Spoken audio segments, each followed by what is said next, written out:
Le malaise existentiel des adolescents, des jeunes adultes en général, est une question qui préoccupe beaucoup nos sociétés depuis quelques années. Je vous en parlais d'ailleurs en novembre.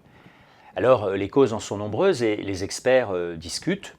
Bien sûr, on parle du Covid, et c'est sans doute vrai. On parle aussi, bien sûr, de l'influence néfaste des écrans. Mais dans une large mesure, ces choses-là nous échappent. D'autant que le phénomène de la crise d'adolescence ou du malaise des jeunes n'est pas non plus entièrement nouveau. Alors j'aimerais vous parler aujourd'hui d'un livre d'un écrivain belge, Jérôme Collin, intitulé « Les dragons ».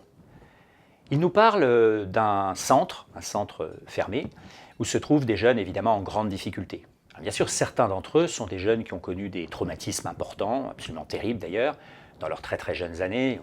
Je vous passe la description, on peut deviner lesquels.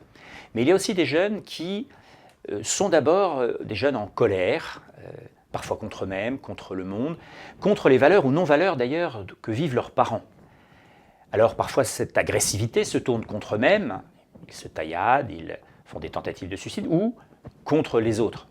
Mais nous dit l'auteur, ces jeunes ont peut-être des choses à nous dire, car ce sont souvent des jeunes en soif d'absolu, en soif de sens, et qui reprochent au monde ses dysfonctionnements, ses injustices.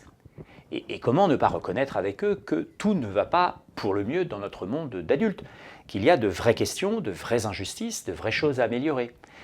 Et donc, ce n'est pas non plus toujours nécessairement nous qui devons faire en sorte que ces jeunes rentrent dans la vie normale, mais que ces jeunes ont quelque chose à nous dire. Alors voilà, ce livre est très vrai, l'auteur s'est beaucoup documenté auprès des professionnels, et son personnage principal, qui s'appelle aussi Jérôme, est extrêmement attachant. Alors, je vous le recommande et j'aimerais aussi surtout que nous prions pour ces jeunes en souffrance, pour les personnes qui les aident, pour leurs familles qui font de leur mieux avec leurs limites, et aussi pour que nous soyons convaincus que ces petits, voilà, ces gens en quête de sens et de vérité, ont quelque chose à nous dire.